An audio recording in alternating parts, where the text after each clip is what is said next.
Hello friend, welcome to DG classes.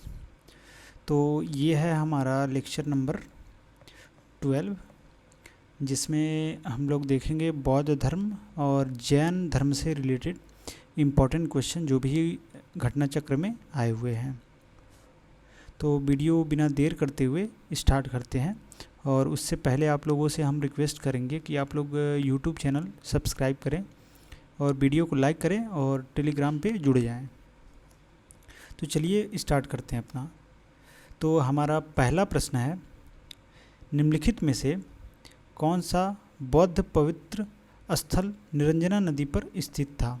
तो option A है बोध गया, ऑप्शन बी है कुशीनगर, ऑप्शन सी है लुम्बिनी और ऑप्शन डी है ऋषिपत्तन। तो इसका करेक्ट आंसर है ऑप्शन ए बोध गया। तो जो बोध गया स्थल है वहीं पे भगवान बुद्ध को ज्ञान की प्राप्ति हुई थी। तो इसके बारे में कुछ इम्पोर्टेंट पॉइंट देख लेते हैं। जो बौद्ध स्थल है बोध गया, ये निरंजना नदी के किनारे है, और यहीं पर जो निरंजना नदी है इसी नदी पर भगवान बुद्ध को ज्ञान की प्राप्ति हुई थी, और इसी के पश्चात उनका नाम बुद्ध हो गया। बोध से ही उनका नाम बुद्ध पड़ा है। तभी से यह स्थल जो बौद्ध धर्म के अनुयायी हैं उनके लिए अत्यंत महत्वपूर्ण हो जाता है। और वर्ष 2002 में यूनेस्को द्वारा बोध गया में स्थित महाबोधि मंदिर परिसर को विश्व विरासत स्थल घोषित किया गया। तो ये याद रखेंगे कि 2002 में बोध गया में जो महाबोधि मंदिर है उसको वर्ल्ड यूनेस्को हेरिटेज साइट में ऐड कर लिया गया है। नेक्स्ट क्वेश्चन है हमारा, बोध गया एक महत्वपूर्ण बौद्ध तीर्थ केंद्र क्यों है? ऑप्शन ए दे रखा है क्योंकि गौतम बुद्ध यहाँ पैदा हुए थे, ऑप्शन बी है क्योंकि गौतम बुद्ध ने यहाँ ज्ञान की प्राप्ति किया था, ऑप्शन सी है क्योंकि गौतम बुद्ध ने ज्ञान प्राप्त करने के बाद यहाँ अपना पहला उद्देश्य दिया था, और ऑप्शन डी है क्योंकि गौतम बुद्ध ने यहाँ निर्वाण प्राप्त किया था। तो इसका करेक्ट आंसर हो जाएगा ऑप्शन बी, क्योंकि गौतम बुद्ध ने यहाँ ज्ञान की प्राप्ति किया था। तो जो बोध गया एक स्थल है वहाँ पे भगवान बुद्ध को ज्ञान की प्राप्ति हुई थी।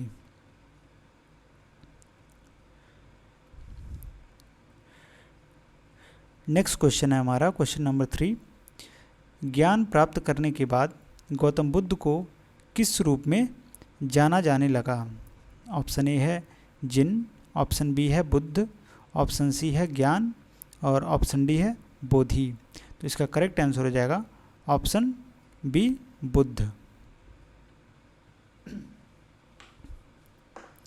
नेक्स्ट क्वेश्चन है, किस स्मारक से गौतम बुद्ध ने दुनिया के लिए बौद्ध धर्म के अपने दिव्य ज्ञान का प्रचार किया? तो क्वेश्चन है, किस स्मारक से गौतम बुद्ध ने दुनिया के लिए बौद्ध धर्म के अपने दिव्य ज्ञान का प्रचार किया? तो ऑप्शन दे रखा है हुमायूं का मकबरा, ऑप्शन बी है महाबोधि मंदिर समूह, ऑप्शन सी है कुतुब मीनार, ऑप्शन डी है लाल किला परिसर। तो ये चारों के चारों ऑप्शन गलत हैं। तो जो भगवान बुद्ध हैं उन्होंने अपना ज्ञान का प्रचार स्टार्ट किया था, मतलब शुरू किया था, जो बनारस के सारनाथ में जो स्मारक है, मतलब जो परिसर है बुद्ध का, वहीं से उन्होंने स्टार्ट किया था, सारनाथ वाराणसी से। तो इसका करेक्ट आंसर हो जाएगा सारनाथ वाराणसी से। नेक्स्ट क्वेश्चन है, गौतम बुद्ध को ज्ञान किस नदी के तट पर प्राप्त हुआ था? ऑप्शन ए है गंगा, ऑप्शन बी है गंडक, ऑप्शन सी है पुनपुन, ऑप्शन डी है निरंजना। तो इसका करेक्ट आंसर हो जाएगा ऑप्शन नंबर डी निरंजना। और जो निरंजना नदी है वहीं पर पीपल वृक्ष के नीचे इनको ज्ञान की प्राप्ति हुई थी, और इन्होंने ज्ञान प्राप्ति के पश्चात सर्वप्रथम ऋषिपत्तन में 5 ब्राह्मण सन्यासियों को ज्ञान प्रदान किया था, जिसे बौद्ध ग्रंथ में धर्मचक्र प्रवर्तन कहा जाता है। तो ये भी याद रखेंगे आप लोग कि जब 5 ब्राह्मणों को या फिर सन्यासियों को ज्ञान का प्रदान किया गया भगवान बुद्ध के द्वारा, तो इसी ही क्या कहा जाता है, धर्मचक्र प्रवर्तन।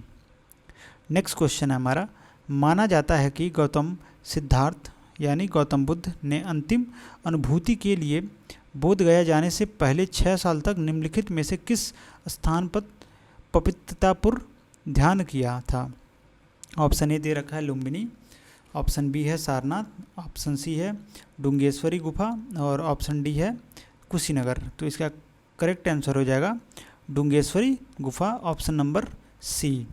तो बोध गया जाने से पहले भगवान बुद्ध ने एक गुफा है डुंगेश्वरी गुफा, वहाँ पर 6 साल तक तपस्या किया था उन्होंने, और उसके बाद से 35 वर्ष की आयु में वैशाख पूर्णिमा के रात्रि को ही पीपल वृक्ष के नीचे उन्हें ज्ञान की प्राप्ति हुई थी।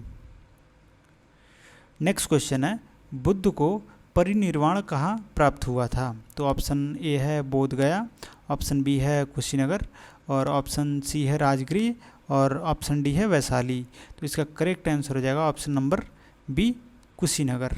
तो कुशीनगर में भगवान बुद्ध को परिनिर्वाण प्राप्त हुआ था।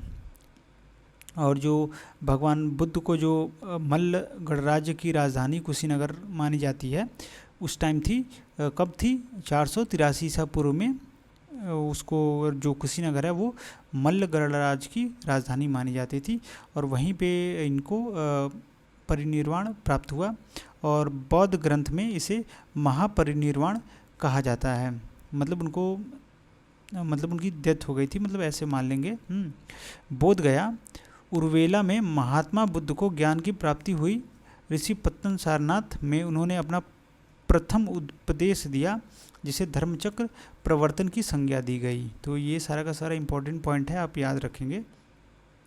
नेक्स्ट क्वेश्चन है, उस स्थान का नाम बताएं जहां बौद्ध की मान्यता के अनुसार गौतम बुद्ध ने अपनी मृत्यु के बाद परिनिर्वाण प्राप्त किया। ऑप्शन ए है कौशाम्बी, ऑप्शन बी है कुशीनगर, ऑप्शन सी है बदायूं और ऑप्शन डी है चित्रकूट। तो इसका करेक्ट आंसर हो जाएगा option B Kushinagar. Next question है, बौद्धों के लिए उत्तर प्रदेश में स्थित सारनाथ क्यों महत्वपूर्ण है? ऑप्शन ए है भगवान बुद्ध ने सारनाथ में ज्ञान प्राप्ति किया था, ऑप्शन बी है भगवान बुद्ध का जन्म सारनाथ में हुआ था, ऑप्शन सी है भगवान बुद्ध का सारनाथ में महापरिनिर्वाण यानी देहांत हुआ था और ऑप्शन डी है ज्ञान प्राप्त करने के बाद भगवान बुद्ध ने सारनाथ में अपना पहला उपदेश दिया था। तो इसका करेक्ट आंसर हो जाएगा ऑप्शन नंबर डी, ज्ञान प्राप्त करने के बाद भगवान बुद्ध ने अपना जो प्रथम उपदेश था वो सारनाथ में दिया था। नेक्स्ट क्वेश्चन है, बुद्ध ने अपना पहला उपदेश कहाँ दिया था? तो इसका करेक्ट आंसर हो जाएगा वाराणसी के सारनाथ में। अभी तभी से हम लोग कई 2-3 क्वेश्चन देख चुके हैं इससे रिलेटेड। नेक्स्ट क्वेश्चन है हमारा, गौतम बुद्ध ने सारनाथ में अपना पहला उपदेश डैश में दिया था। तो इसका जो मुद्रा है उसी में पूछा गया है। तो ए है भूमिस्पर मुद्रा, बी है ध्यान मुद्रा, सी है धम्म चक्र प्रवर्तन मुद्रा और डी है अभय मुद्रा। तो इसका करेक्ट आंसर हो जाएगा धम्म चक्र प्रवर्तन मुद्रा। तो जो अपना पहला उपदेश दिया था भगवान बुद्ध ने, उन्होंने धम्म चक्र प्रवर्तन मुद्रा में उपदेश दिया था। नेक्स्ट क्वेश्चन है, बुद्ध ने किसमें अपना पहला धर्मोपदेश देते हुए अपने मत की आधारशिला रखी थी? तो ऑप्शन ए है झांसी, ऑप्शन बी है बोध गया और यहाँ पे ऑप्शन सी है कौशाम्बी और ऑप्शन डी है सारनाथ। तो इसका करेक्ट आंसर हो जाएगा ऑप्शन डी सारनाथ। तो सारनाथ में भगवान बुद्ध ने अपना जो पहला उपदेश है वो देते हुए, धर्मोपदेश देते हुए अपना मत की आधारशिला रखी थी।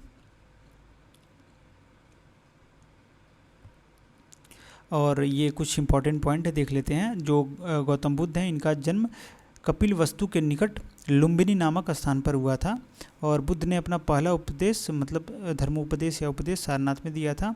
यहाँ इन्होंने 5 ब्राह्मण सन्यासियों को पहला उपदेश दिया जिसे बौद्ध में धर्मचक्र प्रवर्तन कहा जाता है।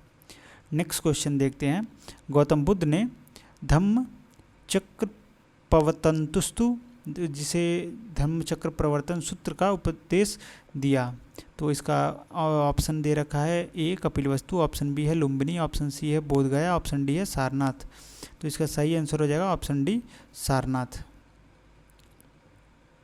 नेक्स्ट क्वेश्चन है, निम्नलिखित में से किस स्थान पर प्रथम बौद्ध संगीति का आयोजन किया गया था? तो इसका करेक्ट ऑप्शन है ए कश्मीर, दूसरा ऑप्शन है बी पाटलिपुत्रा, तीसरा है सी राजगीर और डी है गया। तो इसका करेक्ट आंसर हो जाएगा ऑप्शन सी राजगीर। तो राजगीर में भगवान बुद्ध ने प्रथम बौद्ध संगीति का आयोजन किया गया था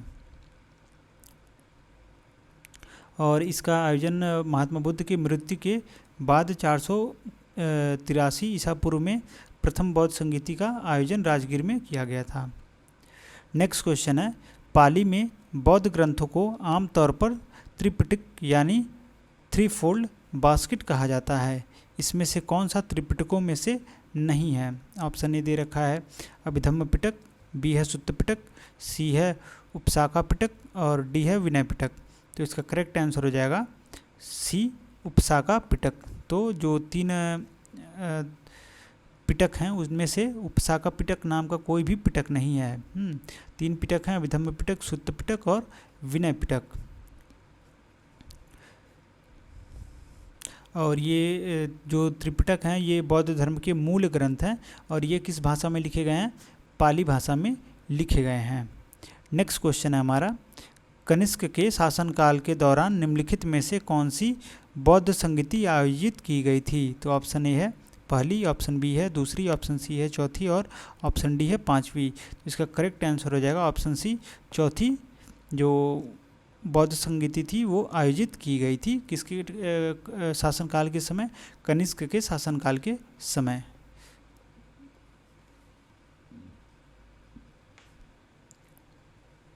तो आइए कुछ बौद्ध संगीतियों के बारे में देख लेते हैं। जैसे जो प्रथम बौद्ध संगीति हुई थी वो 483 ईसा पूर्व हुई थी और इसका स्थान कहाँ था? राजगृह था। और जो अध्यक्ष कौन था इस संगीति को आयोजन कराने वाला? ये महाकश्यप था। और उस टाइम के जो शासक थे, रूलर थे, वो कौन थे? अजातशत्रु। और जो द्वितीय बौद्ध संगीति हुई थी वो 383 ईसा पूर्व हुई थी और ये कहाँ हुई थी? वैशाली में हुई थी। और अध्यक्ष कौन था? सुबुकामी। और उस टाइम के शासक कौन थे? काला शोक थे। और जो तीसरा बौद्ध संगीति हुई थी वो 247 ईसा पूर्व हुई थी और स्थान क्या था? पाटलिपुत्रा, जो कि बिहार में है।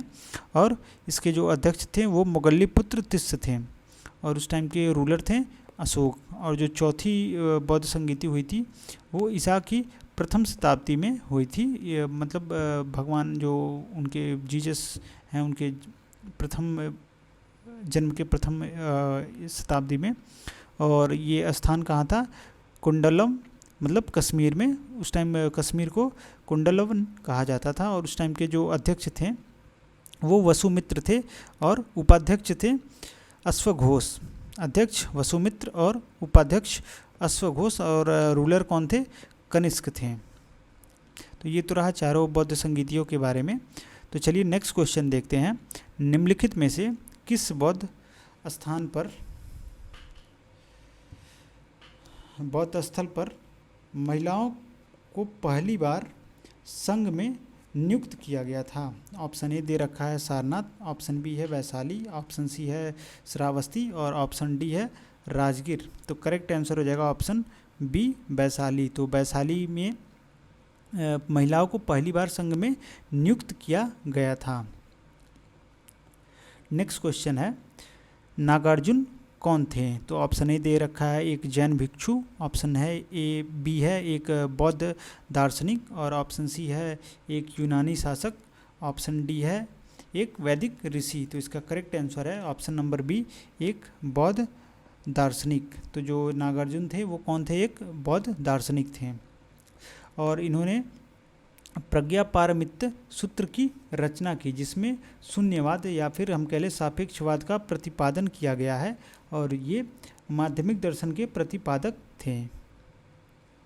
नेक्स्ट क्वेश्चन है हमारा, भारत में स्थित किस शहर को विश्व का सबसे पुराना शहर माना जाता है? तो ऑप्शन ए है कुशीनगर, ऑप्शन बी है वाराणसी और ऑप्शन सी है आगरा और लास्ट है ऑप्शन डी सारनाथ। तो इसका करेक्ट आंसर हो जाएगा ऑप्शन बी वाराणसी, यानी काशी को पूरे विश्व का सबसे पुराना शहर माना जाता है।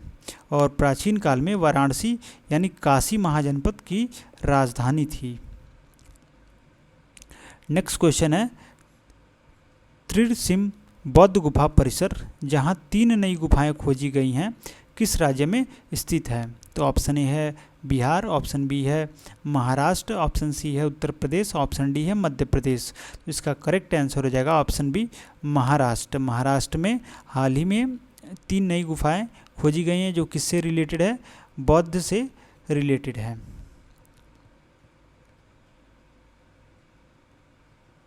और ये जो महाराष्ट्र है, महाराष्ट्र में नासिक जिले में त्रिसम बौद्ध गुफाएं स्थित हैं और ये भारतीय पुरातत्व सर्वेक्षण को उसी क्षेत्र में 3 गुफाएं मिली हैं। नेक्स्ट क्वेश्चन है हमारा, राजा बिम्बिसार के दरबार में उस प्रसिद्ध चिकित्सक का क्या नाम है जो भगवान बुद्ध के निजी चिकित्सक थे। तो ए है अजातशत्रु, बी है सारिपुत्र, सी है जीवक और डी है राहुला। तो इसका करेक्ट आंसर हो जाएगा ऑप्शन सी जीवक। तो जो बिम्बिसार के दरबार में चिकित्सक थे वो जीवक थे जो कि भगवान बुद्ध के निजी चिकित्सक रहे थे।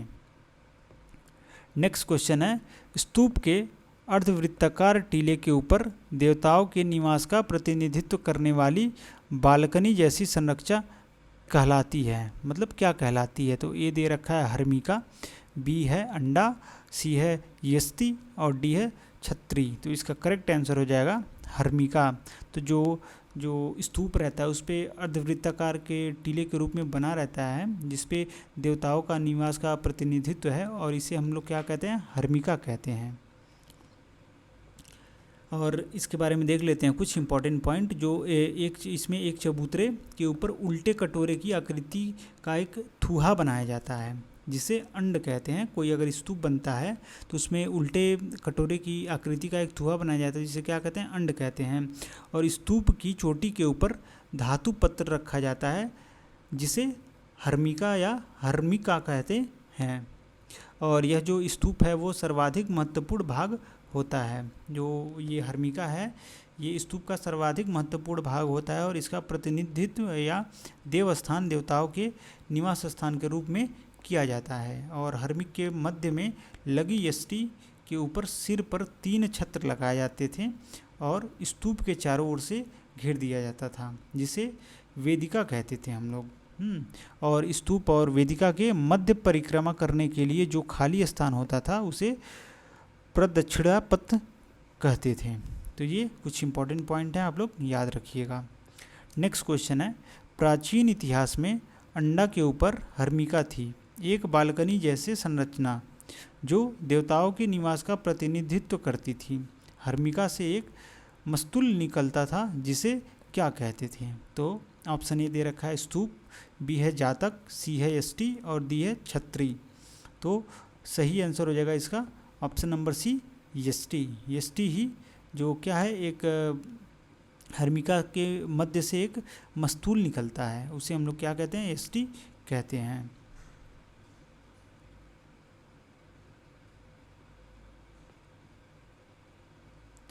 तो ये रहा अब तक का जो बौद्ध धर्म है उससे रिलेटेड इम्पोर्टेंट क्वेश्चन घटना चक्र में। तो अब हम लोग स्टार्ट करेंगे जैन धर्म से रिलेटेड जो भी इम्पोर्टेंट क्वेश्चन हैं, तो ये हम लोग स्टार्ट करने वाले हैं। तो चलिए देखते हैं अपना पहला क्वेश्चन। तो हमारा पहला क्वेश्चन है, पहले जैन तीर्थंकर कौन थे। तो ऑप्शन ए है महावीर, ऑप्शन बी है ऋषभ, ऑप्शन सी है पारसनाथ, ऑप्शन डी है पद्मनाभ। तो इसका करेक्ट आंसर हो जाएगा ऑप्शन नंबर बी ऋषभ। तो जो ऋषभ देव थे वो जैन के प्रथम तीर्थंकर थे। और जो जैन धर्म में कुल 24 तीर्थंकर हुए हैं। जैन धर्म के मूल संस्थापक या प्रवर्तक प्रथम जैन तीर्थंकर थे जिसे ऋषभ देव यानी आदिनाथ माने जाते हैं। और 23वें तीर्थंकर पार्श्वनाथ थे तथा महावीर स्वामी जैन धर्म के 24वें तीर्थंकर थे जिन्होंने 6ठी शताब्दी ईसा पूर्व में जैन धर्म का प्रचार व प्रसार किया था। नेक्स्ट क्वेश्चन है हमारा, 24 जैन तीर्थंकरों में से अंतिम तीर्थंकर थे। तो ऑप्शन ए है पार्श्वनाथ, ऑप्शन बी है ऋषभ देव, ऑप्शन सी है महावीर, ऑप्शन डी है अरिष्ट नेमी। तो इसका करेक्ट आंसर हो जाएगा option C Mahavir. Next question है हमारा, भगवान महावीर स्वामी को ज्ञान कहाँ प्राप्त हुआ। ऑप्शन ए है नालंदा, ऑप्शन बी है कौशाम्बी, ऑप्शन सी है जिरंबिका ग्राम और ऑप्शन डी है जनंतपुरी। तो इसका करेक्ट आंसर हो जाएगा जृंभिका ग्राम में ही भगवान जो महावीर थे उन्हें ज्ञान की प्राप्ति हुई थी, और ये जैन धर्म के 24वें तीर्थंकर थे। और जो श्रीजू पालिका नदी है उसी के तट पर एक साल वृक्ष के नीचे उन्होंने कैवल्य ज्ञान प्राप्त किया था। नेक्स्ट क्वेश्चन है, महावीर स्वामी को जिन के नाम से जाना जाने लगा। जिन का मतलब क्या है, मतलब जिन का अर्थ क्या है? तो ऑप्शन ए है महान आत्मा, ऑप्शन बी है विजेता, ऑप्शन सी है भगवान और ऑप्शन डी है अहिंसक। तो इसका करेक्ट आंसर हो जाएगा ऑप्शन बी विजेता।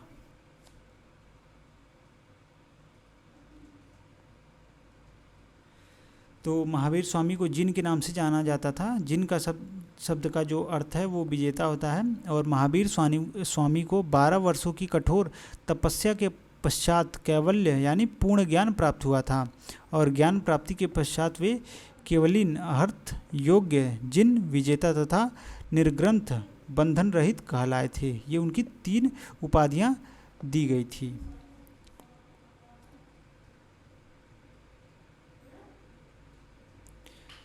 नेक्स्ट क्वेश्चन है हमारा, जैन धर्म में 3 रत्न त्रिरत्न दिए जाते हैं और उन्हें निर्वाण का मार्ग कहा जाता है, वे क्या हैं? तो ऑप्शन ए है सही भाषण, सही ज्ञान और सही आचरण, ऑप्शन बी है सही विश्वास, सही ज्ञान और सही व्यवहार, ऑप्शन सी है सही विश्वास, सही पथ और सही आचरण, ऑप्शन डी है सही विश्वास, सही ज्ञान और सही आचरण। तो करेक्ट आंसर हो जाएगा ऑप्शन डी सही विश्वास, सही ज्ञान और सही आचरण। नेक्स्ट क्वेश्चन है, मनुष्य जीवन का सर्वोत्तम ध्येय है कैवल्य जिसका अर्थ है। ऑप्शन ए है इच्छाओं पर विजय प्राप्त करना, ऑप्शन बी है दूसरों की सेवा करना, ऑप्शन सी है दूसरों को शिक्षा देना और ऑप्शन डी है दूसरों का अनुसरण करना। तो इसका करेक्ट आंसर हो जाएगा इच्छाओं पर विजय प्राप्त करना। तो जो मनुष्य है उसका जीवन का सर्वोत्तम ध्येय है कैवल्य और जिसका अर्थ है इच्छाओं पर विजय प्राप्त करना। नेक्स्ट क्वेश्चन है हमारा, जैन धर्म का सबसे महत्वपूर्ण मौलिक सिद्धांत है। ऑप्शन ए है वैराग्य, ऑप्शन बी है निष्ठा, ऑप्शन सी है कर्म, ऑप्शन डी है अहिंसा। तो अहिंसा जो है वो जैन धर्म का सबसे महत्वपूर्ण मौलिक सिद्धांत है। नेक्स्ट क्वेश्चन है, महावीर और उनके अनुयायियों की शिक्षाएं कई शताब्दी तक मौखिक रूप से प्रसारित होती रहीं। इन्हें लगभग 1500 वर्ष पहले लिखा गया था। वर्तमान में वे निम्नलिखित में से किस स्थान पर उपलब्ध हैं? तो ऑप्शन ए दे रखा है पटना जो कि बिहार में है, ऑप्शन बी है श्रावस्ती उत्तर प्रदेश में है, ऑप्शन सी है वल्लभी जो कि गुजरात में है और ऑप्शन डी है श्रवण बेलगोल जो कि कर्नाटक में है। तो इसका करेक्ट आंसर हो जाएगा वल्लभी गुजरात। तो जो वल्लभी नामक स्थान है गुजरात में, वहीं पर जो भी ज्ञानें दे गई थी महावीर जी के द्वारा, उनको लिखा गया था और लिखित रूप का जो भी साक्ष्य है वो जो वल्लभी नामक जगह है गुजरात, वहाँ पे रखा गया है, वहाँ पे संरक्षण है। तो ये रहा पूरा हमारा जो जैन धर्म और बौद्ध धर्म का इम्पॉर्टेंट क्वेश्चन है घटना चक्र में, जो भी या हम कह लें जो प्रीवियस ईयर में आया हुआ था। तो इसके अलावा भी आप लोग और भी क्वेश्चंस करते रहिए, पढ़ते रहिए और इसके साथ साथ ही हम लोग जल्द ही लाने वाले हैं परीक्षा वाणी का वन लाइनर या फिर किसी भी और अच्छी किताबों का वन लाइनर सीरीज़ लाएंगे हम लोग एनसीईआरटी बेस्ड, जिससे क्या होगा क्वेश्चंस और भी ज़्यादा आप लोगों को मिल जाएंगे और प्रैक्टिस आपकी और अच्छी हो जाएगी। तो वीडियो के साथ बने रहें और चैनल को सब्सक्राइब कर दें, अपने दोस्तों के साथ शेयर करें। वीडियो अच्छा लगा तो लाइक ज़रूर करें और अगर कुछ अपडेट चाहते हैं, कुछ चेंजेस चाहते हैं तो कमेंट करके ज़रूर बताएं। कोई डाउट है तो भी कमेंट करके पूछ लें। और जो भी नोट्स वगैरह है वो सारा टेलीग्राम चैनल पे मिल जाएगा, तो डिस्क्रिप्शन में जाएं और टेलीग्राम चैनल ज़रूर ज्वाइन करें। चलिए फिर मिलते हैं नेक्स्ट वीडियो में। Thank you.